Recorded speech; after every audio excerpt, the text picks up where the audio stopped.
straight now to Davos in Switzerland. That's where U.S. President Donald Trump has taken the stage at the World Economic Forum in Switzerland, Davos. Let's listen in to this anticipated address. Thank you very much, Larry. It's great to be back in beautiful Davos, Switzerland, and to address so many respected business leaders, so many friends, few enemies, and all of the distinguished guests. It's a who's who, I will say that. I've come to this year's World Economic Forum with truly phenomenal news from America. Yesterday marked the one-year anniversary of my inauguration, and today, after 12 months back in the White House, our economy is booming, growth is exploding, productivity is surging, investment is soaring, incomes are rising, inflation has been defeated, our previously open and dangerous border is closed and virtually impenetrable, and the United States is in the midst of the fastest and most dramatic economic turnaround in our country's history. Under the Biden administration, America was plagued by the nightmare of stagflation, meaning low growth and high inflation, a recipe for misery, failure, and decline. But now, after just 1 year of my policies, we are witnessing the exact opposite: virtually no inflation and extraordinarily high economic growth. Growth like, I believe, you'll see very shortly, our country has never seen before, perhaps no country has ever seen before. Over the past 3 months, core inflation has been just 1.6%. Meanwhile, fourth quarter growth is projected to be 5.4%, far greater than anybody other than myself and a few others had predicted. Since the election, the stock market has set 52 all-time high records. So that's in 1 year, 52 records, adding $9 trillion in value to retirement accounts, 401ks, and people's savings. People are doing very well. They're very happy with me. Since my inauguration, we've lifted more than 1.2 million people off of food stamps, and after 4 years in which Biden secured less than $1 trillion of new investment in our country. Think of that, $1 trillion, substantially less than that. In 4 years, we've secured commitments for a record-breaking $18 trillion, and we think when the final numbers come out, they'll be closer to $20 trillion of investment. That's never been done by any country at any time, not even close.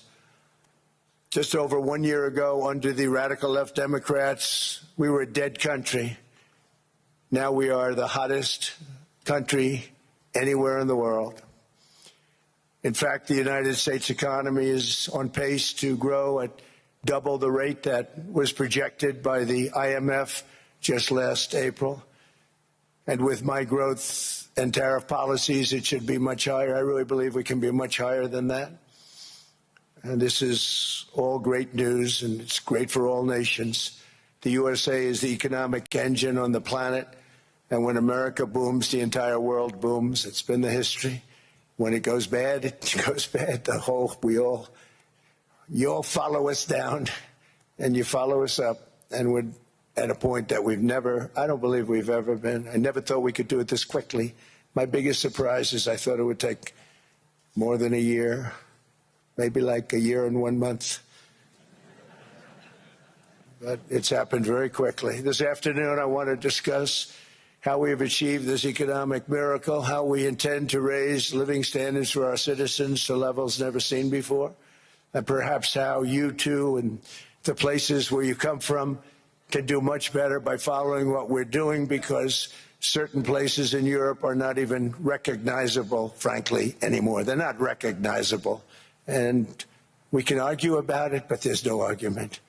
Friends come back from different places. I don't want to insult anybody and say I don't recognize it. And that's not in a positive way. That's in a very negative way. And I love Europe, and I want to see Europe go good. But it's not heading in the right direction. In recent decades, it became conventional wisdom in Washington and European capitals that the only way to grow a modern Western economy was through ever-increasing government spending, unchecked mass migration, and endless foreign imports. The consensus was that so-called dirty jobs and heavy industry should be sent elsewhere, that affordable energy should be replaced by the Green New Scam, and that countries could be propped up by importing new and entirely different populations from faraway lands. This was the path that sleepy Joe Biden administration and many other Western governments very foolishly followed, turning their backs on everything that makes nations rich and powerful and strong. And there's so much potential in so many nations. The result was record budget and trade deficits and a growing sovereign deficit driven by the largest wave of mass migration in human history. We've never seen anything like it. Quite frankly, many parts of our world are being destroyed before our very eyes, and the leaders don't even understand what's happening. And the ones that do understand aren't doing anything about it. Virtually all of the so-called experts predicted my plans to end this failed model would trigger a global recession and runaway inflation. But we have proven them wrong. It's actually just the opposite. In 1 year, our agenda has produced a transformation like America has not seen in over 100 years. Instead of closing down energy plants, we're opening them up. Instead of building ineffective, money-losing windmills, we're taking them down and not approving any. Instead of empowering bureaucrats, we're firing them, and they're going out and getting jobs in the private sector for 2 and 3 times what they were making in government. So they started off hating me when we fired them, and now they love me. Instead of raising taxes on domestic producers, we're lowering them and raising tariffs on foreign nations to pay for the damage that they've caused. In 12 months, we have removed over 270,000 bureaucrats from the federal payrolls, the largest single-year reduction in government employment since the end of World War II. Nobody thought that was coming, but we had no choice. To make a country great, you can't have all federal jobs. We've cut federal spending by $100 billion and slashed the federal budget deficit by 27% in the single year. It's going to go down quite a bit more from that, driving inflation way down from the record highs of the Biden administration. Every month, they went up and up and up.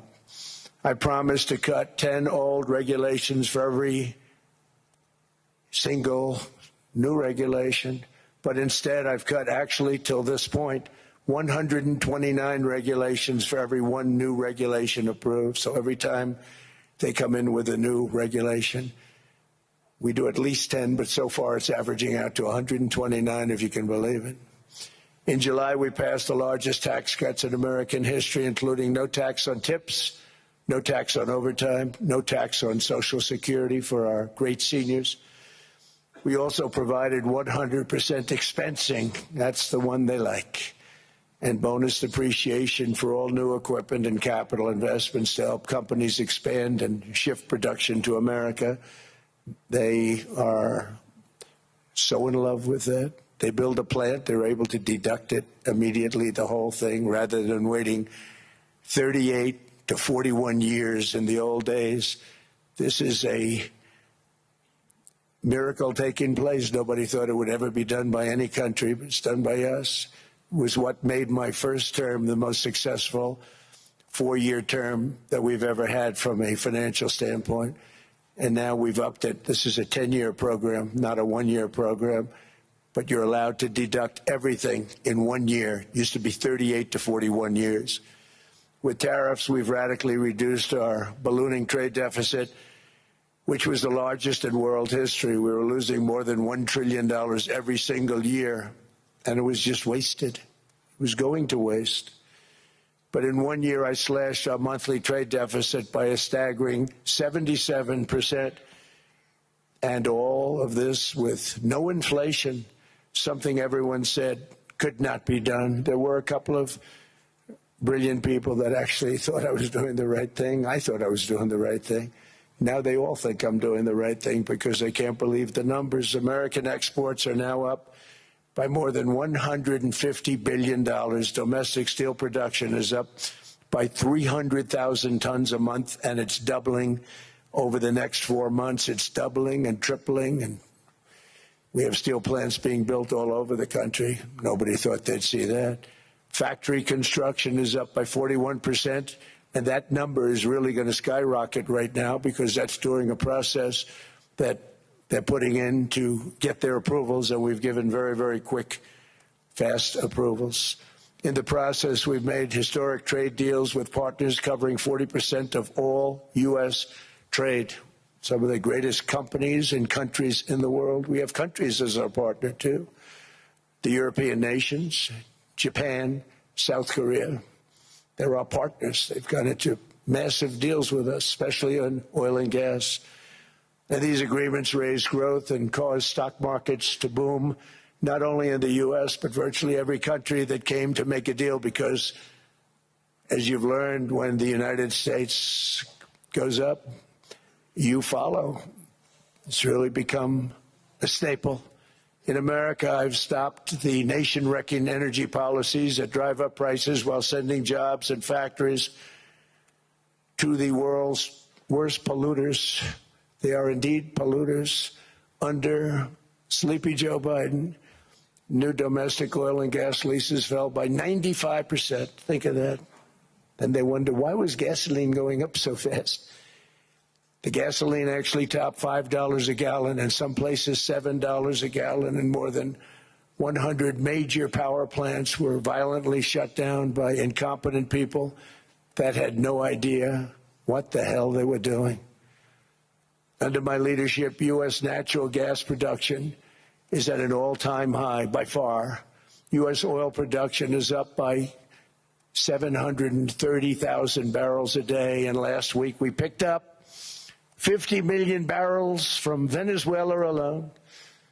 Venezuela has been an amazing place for so many years, but then they went bad with their policies. 20 years ago, it was a great country, and now it's got problems, but we're helping them. And those 50 million barrels, we're going to be splitting up with them, and they'll be making more money than they've made in a long time. Venezuela is going to do fantastically well. We appreciate all of the cooperation we've been giving. We've been giving great cooperation. Once the attack ended, and they said, let's make a deal.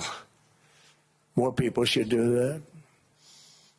But Venezuela is going to make more money in the next 6 months than they've made in the last 20 years. Every major oil company is coming in with us. It's amazing. It's a beautiful thing to see. The leadership of the country has been very good. They've been very, very smart. The price of gasoline is now below $2.50 a gallon in many states, $2.30 a gallon in most states. Then we'll soon be averaging less than $2 a gallon. In many places, it's already down even lower, $1.95 a gallon. Numerous states are at $1.99, numbers that nobody has heard for years. Actually, since my last administration, we got it down to around those numbers. I've signed an order directing and approval of many new nuclear reactors. We're going heavy into nuclear. I was not a big fan because I didn't like the risk, the danger. But they have the progress they've made with nuclear is unbelievable, and the safety progress they've made is incredible. We're very much into the world of nuclear energy, and we can have it now at good prices and very, very safe. And we're leading the world in AI by a lot.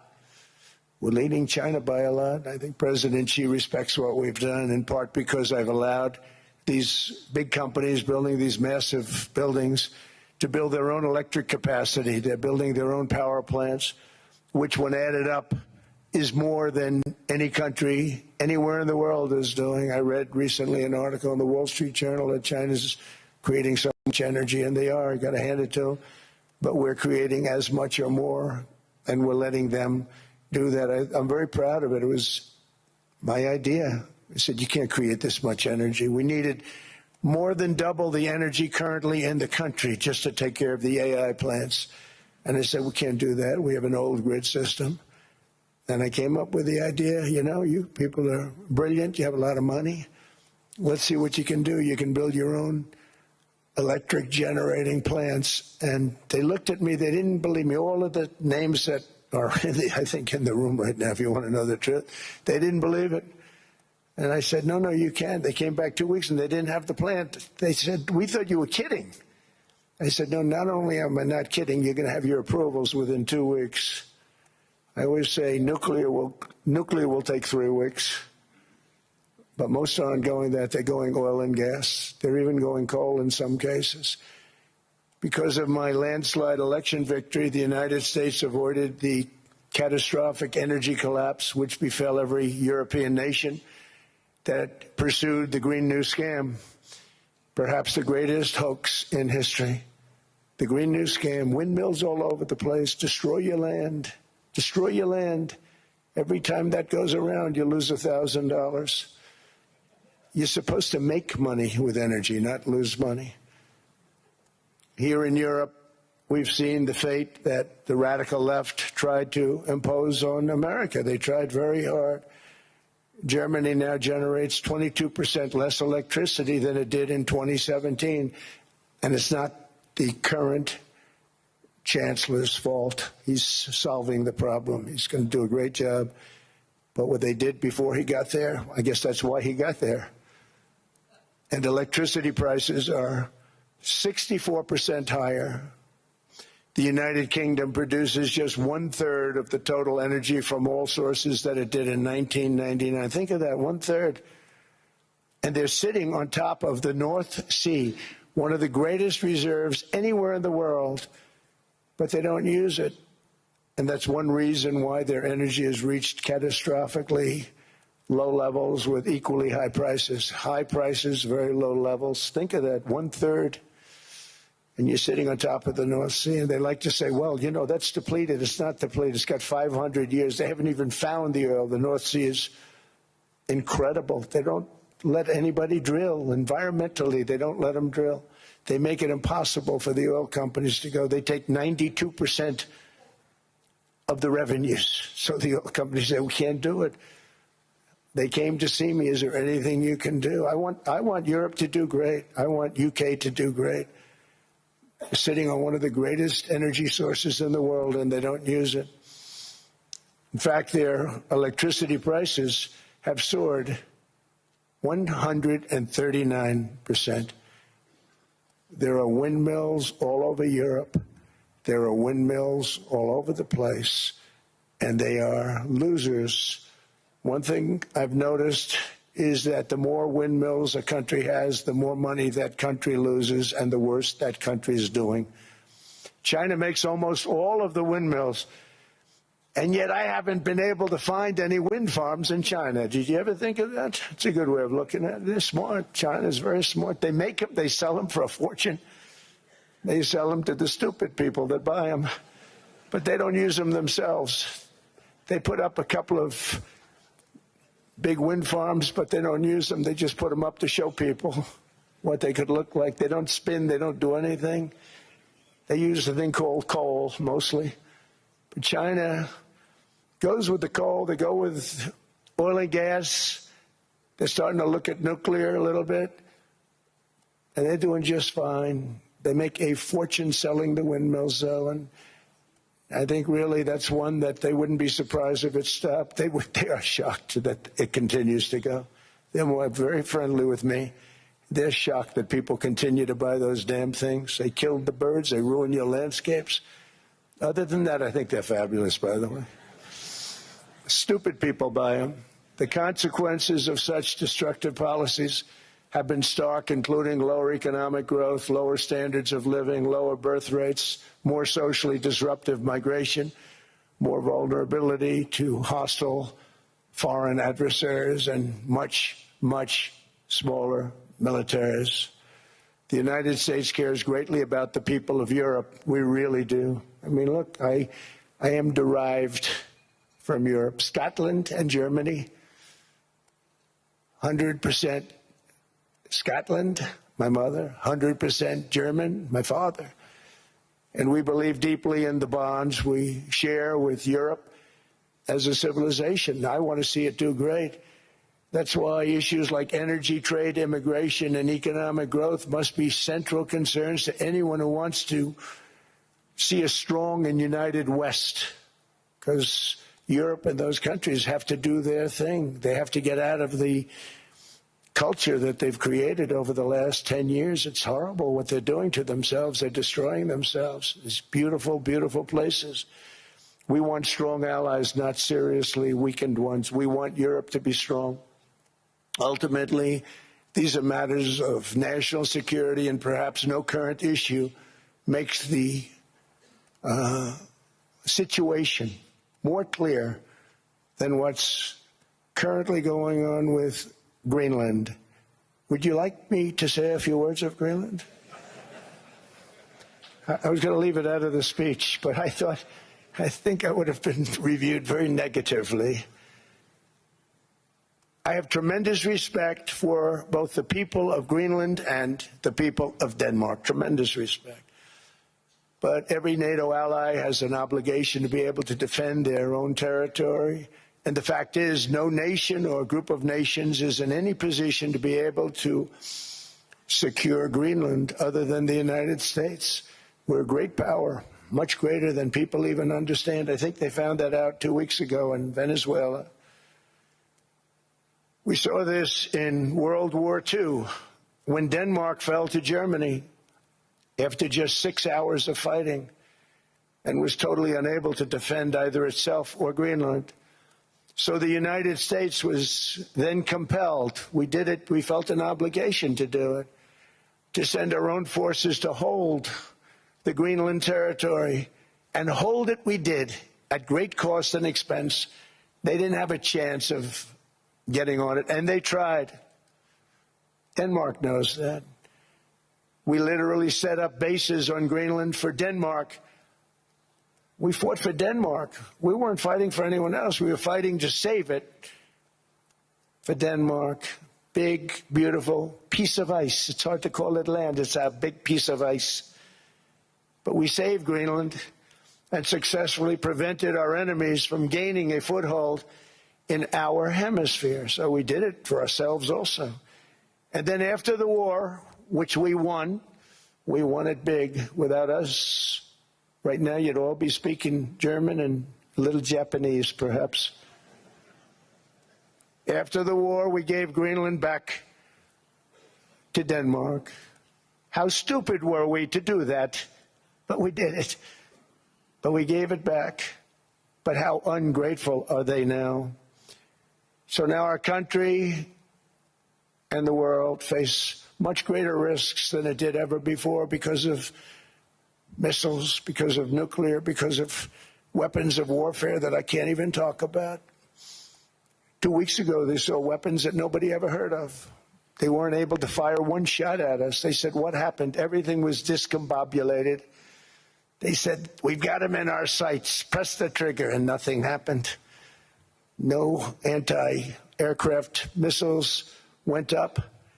There was one that went up about 30 feet and crashed down right next to the people that sent it. They said, what the hell is going on? Those defensive systems were made by Russia and by China. So they're going to go back to the drawing boards, I guess. Greenland is a vast, almost entirely uninhabited and undeveloped territory. It's sitting undefended in a key strategic location between the United States, Russia, and China. That's exactly where it is, right smack in the middle. Wasn't important nearly when we gave it back. You know, when we gave it back, it wasn't the same as it is now. It's not important for any other reason, you know, everyone talks about the minerals. There's so many places. There's no rare earth, no such thing as rare earth. There's rare processing, but there's so much rare earth. And this, to get to this rare earth, you got to go through hundreds of feet of ice. That's not the reason we need it. We need it for strategic national security and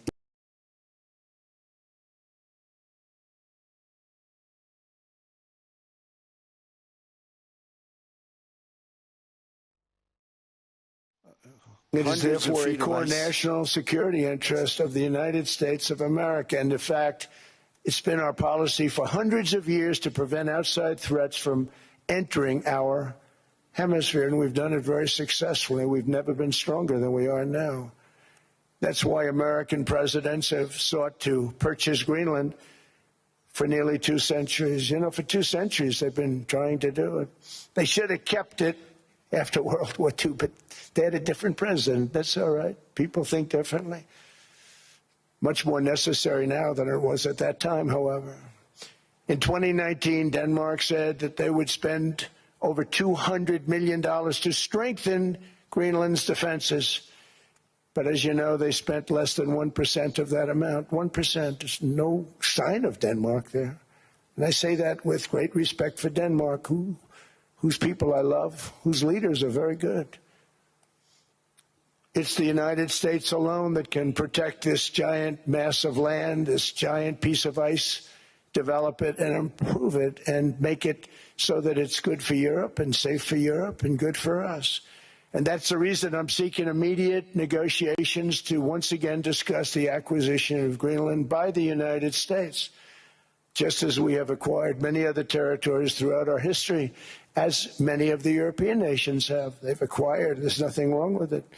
Many of them, some went in reverse, actually, if you look. Some had great, vast wealth, great, vast lands all over the world. They went in reverse. They're stuck back where they started.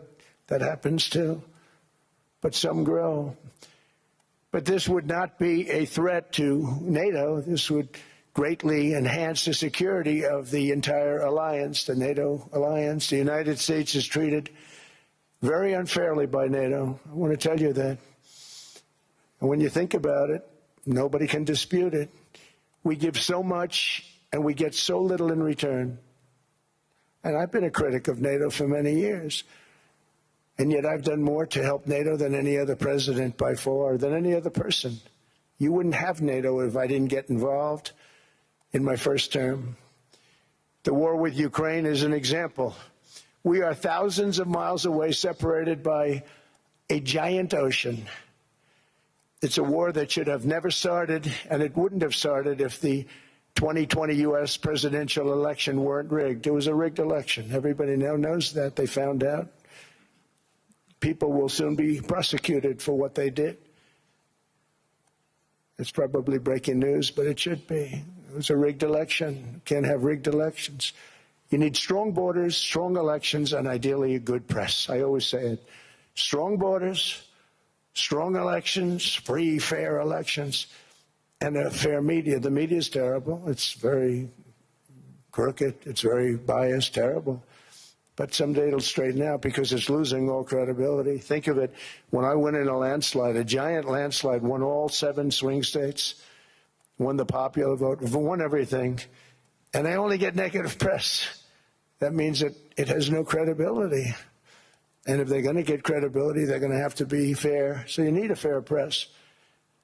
But you also need those other elements. And I inherited a terrible, terrible situation. If you look, the border was open. The inflation was raging. Everything was bad with the United States when I came into office.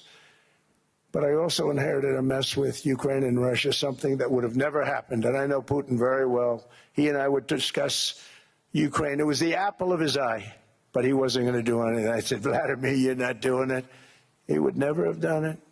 It was terrible what happened. I could see it happening, too. After I left, I could see it happening. Biden had given Ukraine and NATO $350 billion, a staggering sum, $350 billion.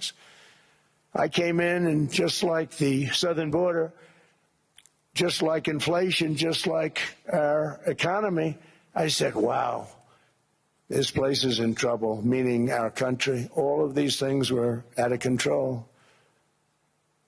But the border was out of control. We fixed it with the strongest border anywhere in the world. And I've now been working on this war for 1 year, during which time I settled 8 other wars. India, Pakistan. I settled other wars that were Vladimir Putin called me, Armenia, Azerbaijan, He said, I can't believe you settled that one. They were going on for 35 years. I settled it in one day. And President Putin called me. He said, you know, I can't believe I've worked on that war for 10 years trying to settle it. I couldn't do it. I said, do me a favor, focus on settling your war. Don't worry about that one. What does the United States get out of all of this work, all of this money, other than death, destruction, and massive amounts of cash going to people who don't appreciate what we do? They don't appreciate what we do. I'm talking about NATO. I'm talking about Europe. They have to work on Ukraine. We don't. The United States is very far away. We have a big, beautiful ocean separating us. We have nothing to do with it. Until I came along, NATO was only supposed to pay 2% of GDP. But they weren't paying. Most of the countries weren't paying anything. The United States was paying for virtually 100% of NATO. And I got that stopped. I said, that's not fair. But then, more importantly, I got NATO to pay 5%, and now they were paying, and now they are paying. So something nobody said was possible. They said, we will never go up higher than 2%. But they went to 5%, and now they're paying the 5%. They didn't pay the 2%, and now they're paying the 5%. And they're stronger for it, and they have an excellent, by the way, Secretary General, who's possibly in the room. Mark, are you here? Yes, he's here. Hello, Mark. We never asked for anything, and we never got anything. We probably won't get anything unless I decide to use excessive strength and force, where we would be, frankly, unstoppable. But I won't do that. Okay? Now everyone's saying, oh, good. That's probably the biggest statement I made, because people thought I would use force. I don't have to use force. I don't want to use force. I won't use force. All the United States is asking for is a place called Greenland, where we already had it as a trustee, but respectfully returned it back to Denmark not long ago after we defeated the Germans, the Japanese, the Italians, and others in World War II. We gave it back to them.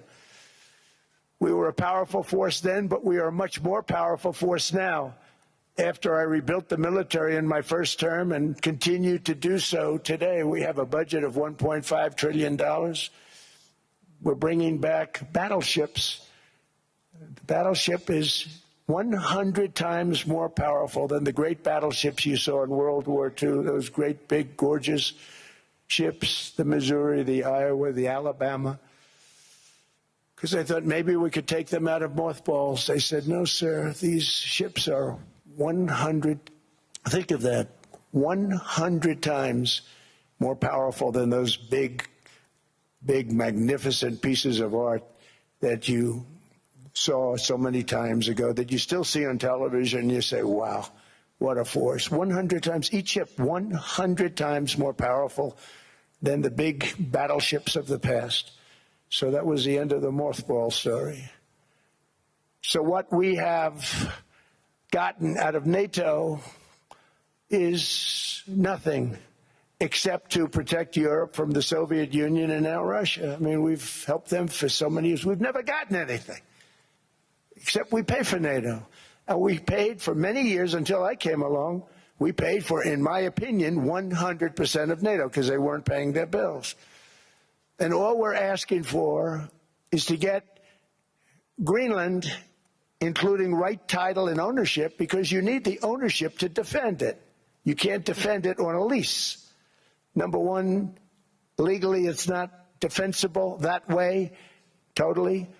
And number two, psychologically, who the hell wants to defend a license agreement or a lease, which is a large piece of ice in the middle of the ocean where if there is a war, much of the action will take place on that piece of ice. Think of it.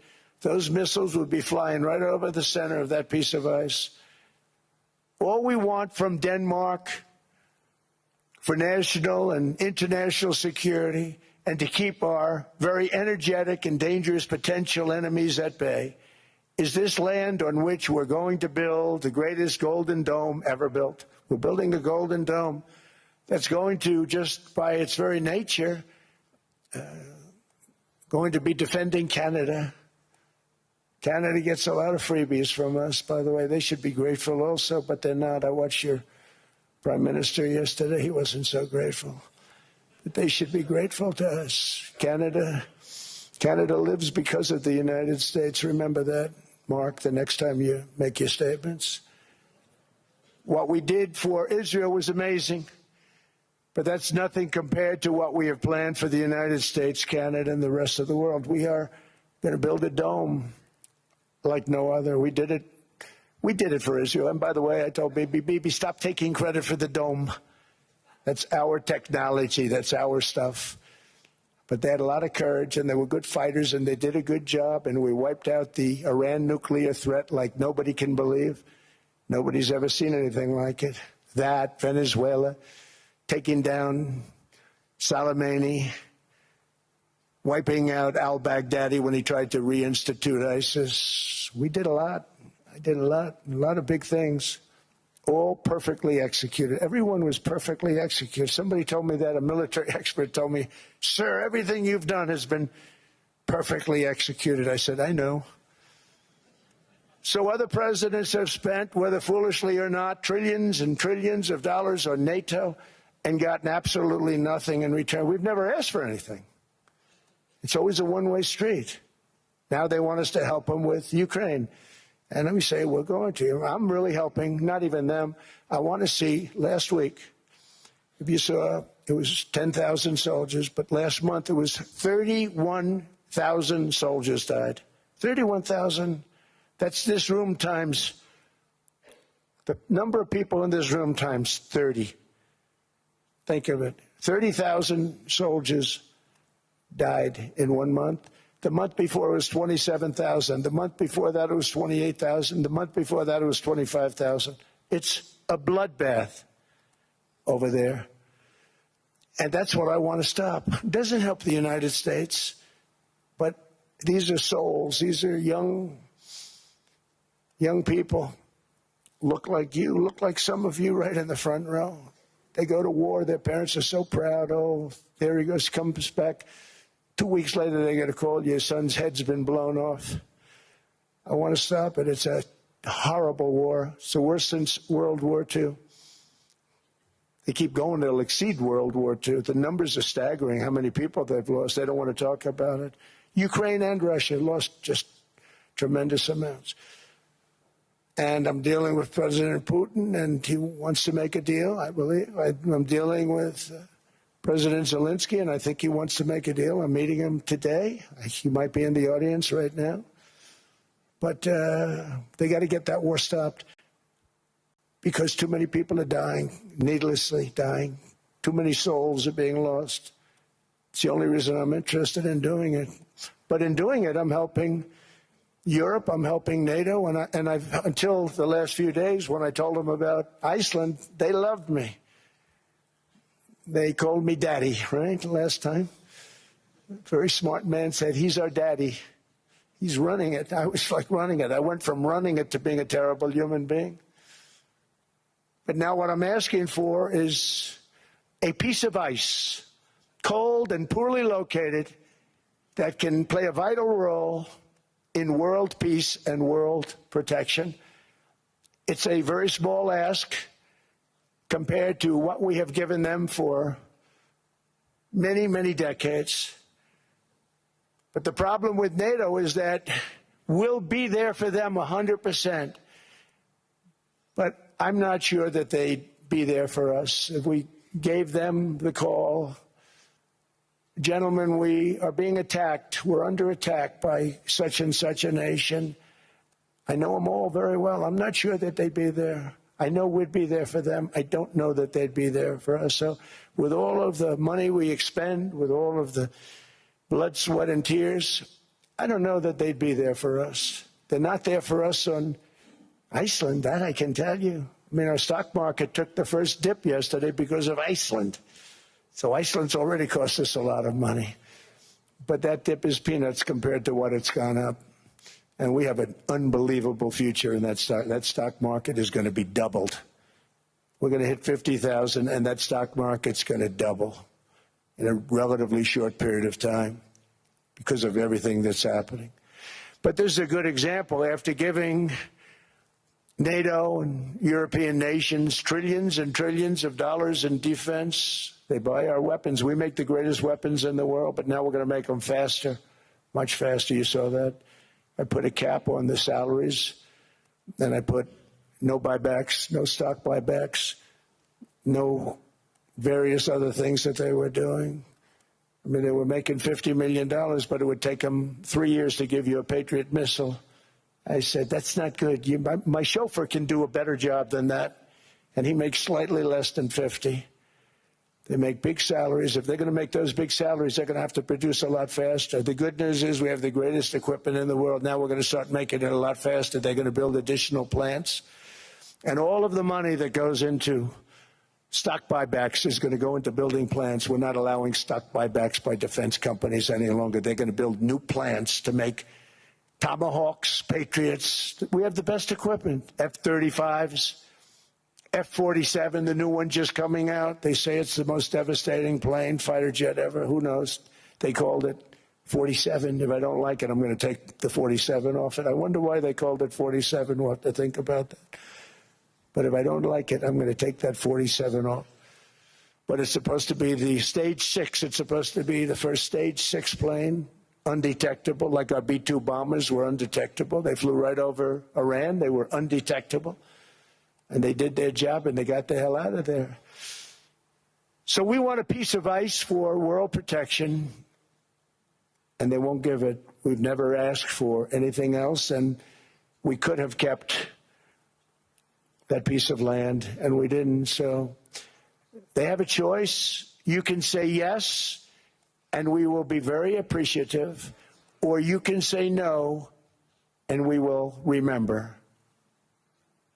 A strong and secure America means a strong NATO, and that's one reason why I'm working every day to ensure our military is very powerful, our borders are very strong, and above all, our economy is strong because national security requires economic security and economic prosperity, and we have the greatest that we've ever had. Biden and his allies destroyed our economy and gave us perhaps the worst inflation in American history. They say 48 years, I say forever, but I think 48 years is the equivalent to forever. Whether it's 48 years or ever, it's terrible, costing the typical family $33,000. What they did to this country should never, ever be forgotten. It's early.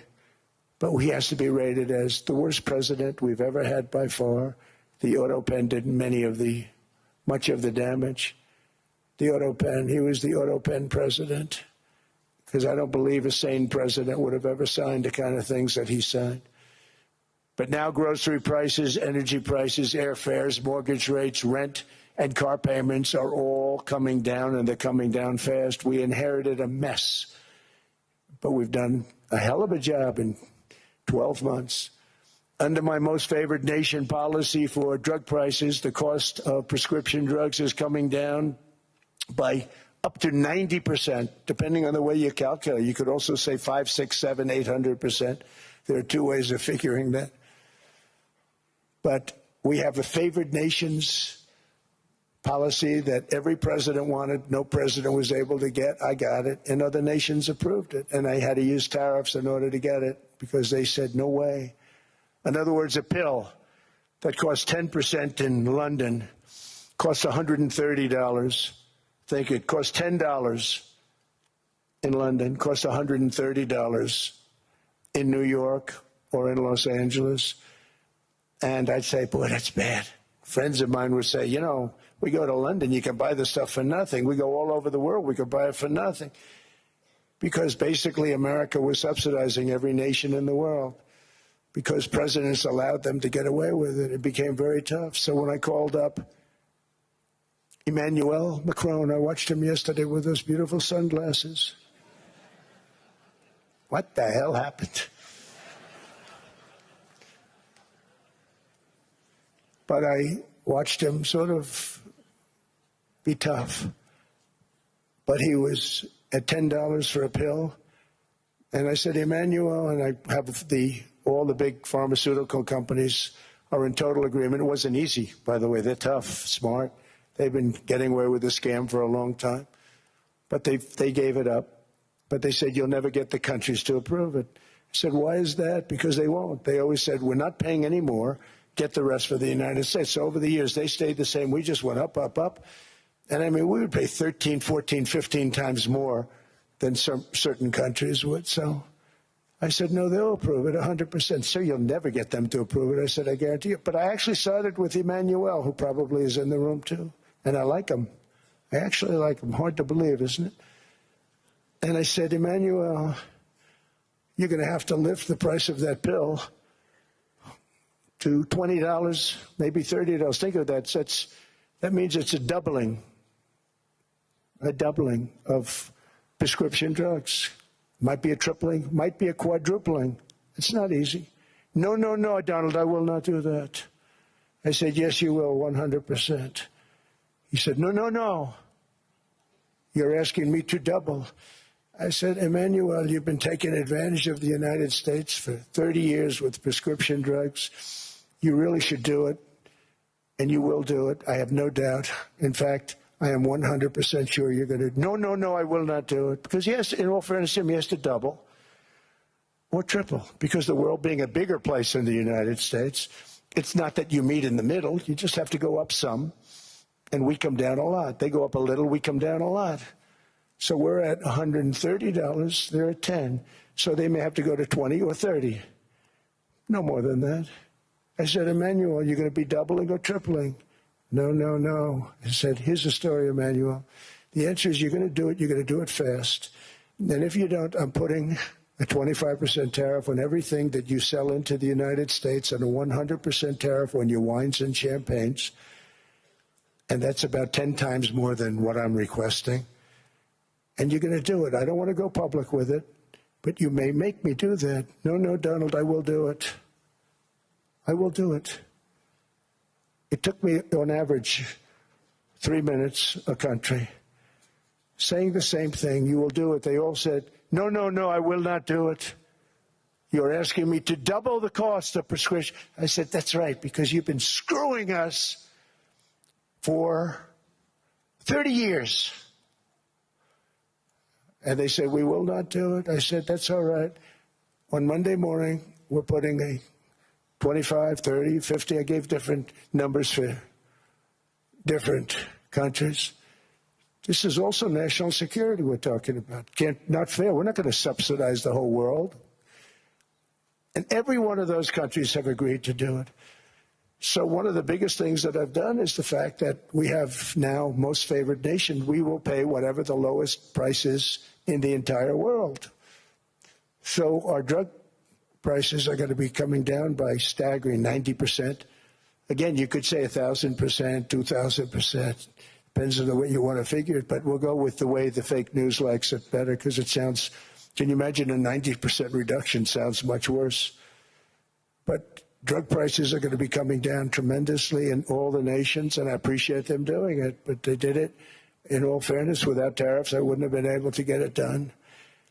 After declining $3,000 under Biden, real incomes are up in the United States by $2,000, $3,000, and even $5,000 and more. Home ownership has always been a symbol of health and vigor of American society, but that goal fell out of reach for millions and millions of people in the Biden era because interest rates went up so high. Today, I'm taking action to bring back this bedrock of the American dream. In recent years, Wall Street giants and institutional investment firms, many of you are here, many of you are good friends of mine, many of you are supporters. Sorry to do this, Joe, I'm so sorry. But you've driven up housing prices by purchasing hundreds of thousands of single-family homes, and it's been a great investment for them. Often as much as 10% of houses on the market. You know, the crazy thing is a person can't get depreciation on a house, but when a corporation buys it, they get depreciation. Okay, that's something we're going to have to think about, too. I don't know if too many people think about that. You buy a corporation, they buy 500 houses. They buy hundreds of thousands. They buy 500 houses. They can take depreciation. A person sweats and works and buys one house they can. But homes are built for people, not for corporations, and America will not become a nation of renters. We're not going to do that. That's why I have signed an executive order banning large institutional investors from buying single-family homes. It's just not fair to the public. They're not able to buy a house. And I'm calling on Congress to pass that ban into permanent law, and I think they will. One of the biggest barriers to saving for a down payment has been surging credit card debt. The profit margin for credit card companies now exceeds 50%, one of the biggest. And they charge Americans interest rates of 28%, 30%, 31%, 32%. Whatever happened to usury? So to help our citizens recover from the Biden disaster, all caused by this horrible precedent, I'm asking Congress to cap credit card interest rates at 10% for 1 year. And this will help millions of Americans save for a home. They have no idea they're paying 28%. They go out there a little late in their payment and they end up losing their house. It's terrible. To unleash innovation and savings and financing, I'm also working to ensure America remains the crypto capital of the world. And to that end, last year I signed the landmark Genius Act into law. Now Congress is working very hard on crypto market structure legislation, Bitcoin, all of them, which I hope to sign very soon, unlocking new pathways for Americans to reach financial freedom. And I did it for two reasons. Number one, I thought it was politically good, and it was. I got tremendous political support. But more importantly, China wanted that market too. It's just like they want the AI. And we've got that market, I think, pretty well locked up. If I didn't do it, Biden was totally against it until before the election when they realized that, there were millions of people voting against him over crypto. And all of a sudden they loved it very much, but it was too late. They blew it. But it is politically popular, but it's much more importantly, we have to make it so that China doesn't get the hold of it. And once they have that hold, we're not going to be able to get it back. So I'm honored to have done it. Finally, I've instructed government-backed institutions to purchase up to $200 billion in mortgage bonds to bring down interest rates. And I'll be announcing a new Fed chairman in the not-too-distant future. I think he'll do a very good job. See, I gave away some of it. He did give that away. So we have something, got something, but somebody that's very respected. They're all respected. They're all great. Everyone that I interviewed is great. Everyone could do, I think, a fantastic job. Problem is they change once they get the job. They do. They're saying everything I want to hear, and then they get the job. They're locked in for 6 years. They get the job, and all of a sudden, let's raise rates a little bit. I call them, sir, we'd rather not talk about this. It's amazing how people change once they have the job. But it's too bad. Sort of disloyalty, but they got to do what they think is right. We have a terrible chairman right now, Jerome Too Late Powell. He's always too late. And he's very late with interest rates, except before the election. He was just fine for the other side. So we're going to have somebody that's great, and we hope he does the right job. Last week, the average 30-year mortgage rate dropped below 6% for the first time in many years. Another major factor in driving up housing costs was the mass invasion of our borders. And I have to say one thing about housing, because nobody ever says this. I am very protective of people that already own a house, of which we have millions and millions and millions. And because we have had such a good run, the house values have gone up tremendously. And these people have become wealthy. They weren't wealthy. They become wealthy because of their house. And every time you make it more and more and more affordable for somebody to buy a house cheaply, you're actually hurting the value of those houses, obviously, because the one thing works in tandem with the other. And I don't want to do anything that's going to hurt the value of people that own a house who, for the first time in their lives, are walking around the streets of whatever city they're in, very proud that their house is worth $500,000, $600,000, $700,000. Now, if I want to really crush the housing market, I could do that so fast and people could buy houses, but you would destroy a lot of people that already have houses. In some cases, they've mortgaged their house, and the mortgage would be very low. And all of a sudden, the mortgage without any changes becomes very high, and they end up losing the house. I'm not going to hurt, and I speak with Scott, who's doing a fantastic job, and Howard, who's doing a fantastic job, and all of my people. And I always say, look, you know, I can crush the hell out of the market. We can drop interest rates to a level, and that's one thing we do want to do. That's natural. That's good for everybody. You know, the dropping of the interest rates, we should be paying a much lower interest rate than we are. We should be paying the lowest interest rate of any country in the world, because without the United States, you don't have a country. I mean, I had a case with Switzerland. We happened to be in Switzerland. Maybe I'll give you a quick story. But they were paying nothing. They make beautiful watches, great watches, Rolex, all of them. They were paying nothing to the United States when they sent their product in. And we had a $41 billion deficit. $41 billion with this beautiful place. Flew over it, isn't it nice? So I said, let's put a 30% tariff on them so that we get back some of it, not all of it at all. We still have a deficit, big deficit. We had 41 million. That's a big deficit. And I said, let's put a tariff on. Different tariffs, different places. You're all party to them. In some cases, victims to them. But in the end, it's a fair thing. And most of you realize that. But we put a 30% tariff on Switzerland, and all hell broke loose. They were calling, I mean, like you wouldn't believe. And I know so many people from Switzerland, incredible place, incredible, brilliant place. But I didn't realize that they're only good because of us. And there's so many other examples. I mean, us, probably other places, but a majority of the money they make is because of us, because we never charged them anything. So they come in, they sell their watches, no tariffs, no nothing. They walk away, they make $41 billion on just us. So I said, no, we can't do that. So I'm going to bring it up. I still would have a deficit pretty substantial, but I brought it up to 30%.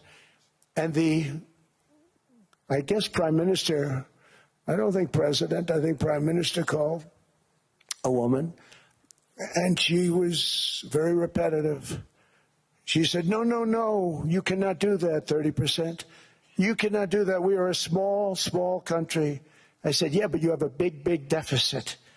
You may be small, but you have a bigger deficit than big countries. He said, no, no, no, please, you cannot do it. Kept saying the same thing over and over. We are a small country. I said, but you're a big country in terms of, and she just rubbed me the wrong way, I'll be honest with you. And I said, all right, thank you, ma'am, appreciate it. Do not do this. Thank you very much, ma'am. And I made it 39%. And then all hell really broke out. And I was paid visits by everybody. Rolex came to see me. They all came to see me. But I realized, and I reduced it, because I don't want to hurt people. I don't want to hurt them. And we brought it down to a, lower level. Doesn't mean it's not going up. But we brought it down to a lower level. But they pay now, tariff. But I realized that we have many places like that where they're making a fortune because of the United States. Without the United States, they wouldn't be making anything. Think of it. Switzerland made $41 billion on us. And as she said, it's a place. And I realized with that, I don't know, it was so, because she was so aggressive. And I realized in that conversation that the United States is keeping the whole world afloat. Many places, I could give you 6, 7 places just in the people in this little area. I know every one of them. They're looking down. They don't want to see me, and they don't want to stare me in the eyes. But they're taking advantage of, everybody took advantage of the United States. But I've been very fair, and I gave them a tariff, and it was fine. But I realized that without us, it's not Switzerland anymore. Without us, it's not any of the countries that are represented here. And we want to work with the countries. We want to work with them. We're not looking to destroy them. I could have said 39, 40%. I could have said I want a 70% tariff, then we make money with Switzerland. But Switzerland would have been probably destroyed, financially destroyed. I don't want to do that. But we should be paying the lowest interest rate of everybody. I hope Scott's listening to this, because we should be paying the lowest interest rate of everybody. Without us, most of the countries don't even work. And then you have the protection factor. Without our military, which is the greatest in the world by far, without our military, you have threats that you wouldn't believe. You wouldn't believe. You don't have threats because of us, and that's because of NATO. One other thing, and I have to say it so importantly, in the old days, and I used to say I'm the youngest in the room. Now I'm among the older. I hate to say it. I don't feel old, but I'm among the older. But I remember not long ago, 20, 25 years ago, when good news came out about, let's say, the United States. The United States had a great quarter. The United States had a great month. All the stocks went up. And that's the way it's supposed to be. Now when they say the United States had a record quarter, it's unbelievable how well it's doing, all the stocks crash because they say, oh no, inflation, they're going to raise interest rates. And they do. Some of these stupid people like Powell, they raise interest rates. And what they do is they stop you from being successful. It used to be when we had a great quarter, a great month, great earnings, great anything, any good news, the stock market went up. That's the way it's going to be. We got to do that again, because that's the way it should be. Now when we have a great month, they want to kill it. Like we did over 5%. People were surprised. We should do 20%. We could do 25%. When we announce good numbers, and the reason is they're so petrified of inflation. And growth doesn't mean inflation. We've had tremendous growth with very low inflation. In fact, growth can fight inflation, proper growth. So we want to get back to the days when we announce great numbers, because we're going to be announcing phenomenal. You know, all these factories that are being built at record, thousands of businesses are being built right now. Remember, $18 trillion is invested. I think the second number is 3. And that was China many years ago. Investments in the country from outside. 18 trillion, nobody's ever seen. And that's money coming in and building things, factories. Thousands of businesses are being built. Thousands. Hundreds of big factories, car plants are moving back to the United States. They're coming in from Canada. They're coming in from Mexico, from Japan. Japan's coming in and building plants here in order to avoid tariffs. They're coming in from China. They're coming in from all over the world. We have more plants being built now, car plants, than we've ever had built, even in the heyday from the 1940s and 50s. And they're bigger. They don't use renovations anymore where they take an old plant, they rip it down, they build a brand new plant, super modern plant. But it's happening at levels that nobody's ever seen. In 2024, the U.S. built less than 2 million new homes, but Biden admitted more than 8 million new migrants. And those days are over. In 2025, for the first time in 50 years, the United States had reverse migration. Boy, that was nice. And these were criminals that were being taken out of our country because they allowed people to come into our country from jails, from gangs, drug dealers, murderers. 11,888 murderers. We've gotten most of them out. And then ICE gets beat up by stupid people from leadership in Minnesota. We actually are helping Minnesota so much, but they don't appreciate it. Most places do. You know, Washington, D.C. is the safest place now in the United States. It was a very dangerous place to walk, and now you can walk with your wife, your kids, right through the middle of the city. Right now, Washington, D.C. is as safe as it gets. It was one of the most unsafe. I had to admit, we sent in the military, the National Guard. Within 2 months, it was great. Within 3 months, it's like a really great place and a safe place and a beautiful place. It's even been cleaned up. The graffiti's gone. The fences are gone. We don't have to worry about fences anymore. All of the places, the grasses are cut. and replaced with new grass in many cases. It's all going to happen in the spring. But Washington and D.C. is beautiful again, and it's safe. New restaurants are opening up. They were all closing. Now you can't get into a restaurant. Restaurants in Washington, D.C. are all opening. Memphis also, Memphis, Tennessee, New Orleans, Louisiana. We were there for 3 weeks. We've cut the crime down by 64%. Within another month, we'll have virtually no crime there. We can do that all over. We're going to help the people in California. We want to have no crime. I know Gavin was here. I used to get along so great with Gavin when I was president. Gavin's a good guy. And we're going to, if he needed it, I would do it in a heartbeat. I'd love to see. We did help them a lot in Los Angeles, a lot with the early in my term when they had some problems. But we would love to do it. I will say this, if I were a Democrat governor or whatever, I would call up Trump. I'd say, come on in, make us look good, because we're cutting crime down to nothing. And we're taking people out, career criminals who are only going to do bad things, and we're bringing them back to their countries.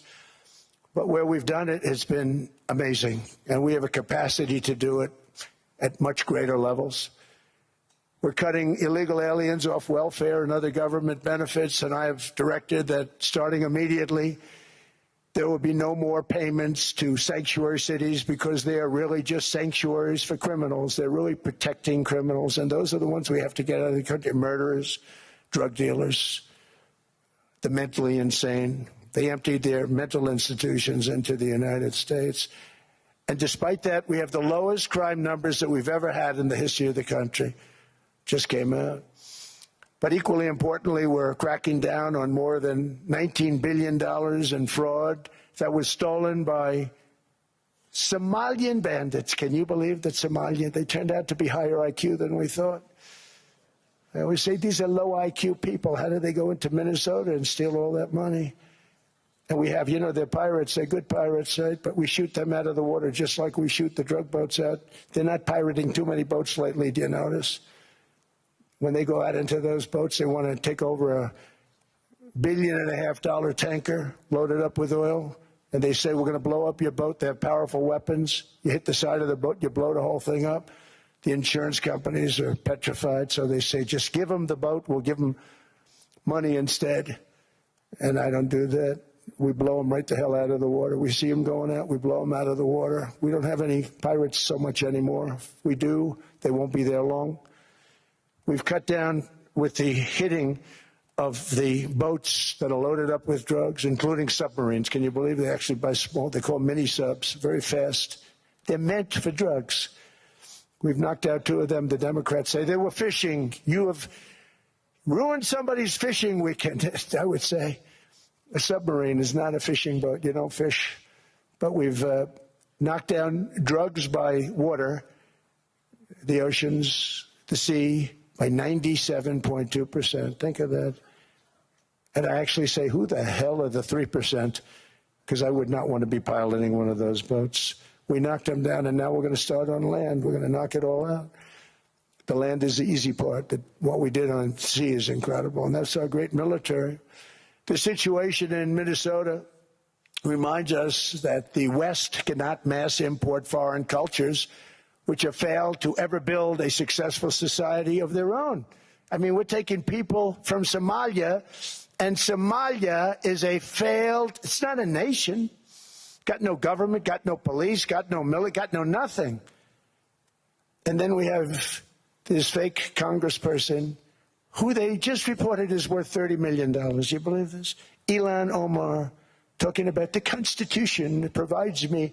She comes from a country that's not a country, and she's telling us how to run America. Not going to get away with it much longer, let me tell you. The explosion of prosperity and conclusion and progress that built the West did not come from our tax codes. It ultimately came from our very special culture. This is the precious inheritance that America and Europe have in common. We share it. We share it, but we have to keep it strong. We have to become stronger, more successful, and more prosperous than ever. We have to defend that culture and rediscover the spirit that lifted the West from the depths of the Dark Ages to the pinnacle of human achievement. We live in an incredible, changing period. It's an unbelievable time, but we have to take advantage of the time that we're in. In our hands are technologies that our ancestors could scarcely have. I mean, they couldn't have even dreamt some of the things that we see today. And so rapidly they're produced. I mean, AI, 2 years ago, nobody ever heard of the term, and now everybody's talking about it. And it can have some very good purpose. It could also have some dangerous purpose, and for that we have to watch out. But some tremendous things are happening because of it. And we're leading by so much. We're doing so well. But opportunities that are bigger and grander than ever before in human history are right before us. It is the pioneers in this room. Many of you in this room are true pioneers. You're truly brilliant people. Just your ability to get a ticket is brilliant because you have about 50 people for every seat. I don't know what. That's Larry. Everything Larry touches turns to gold. He made this very successful.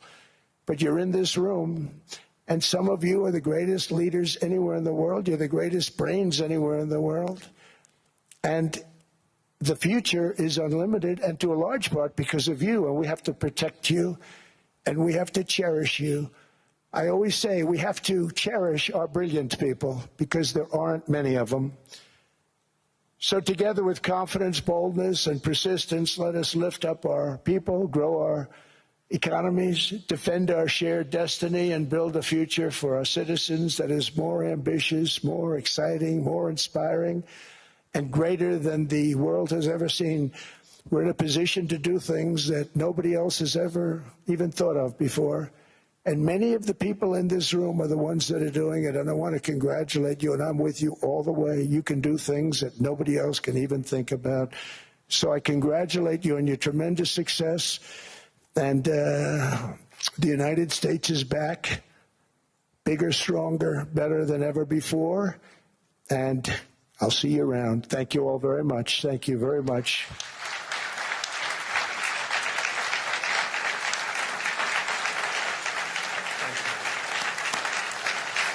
Thank you. All right, well, that concludes then Donald Trump's speech, U.S. President speaking for about more than an hour at the World Economic Forum in Davos.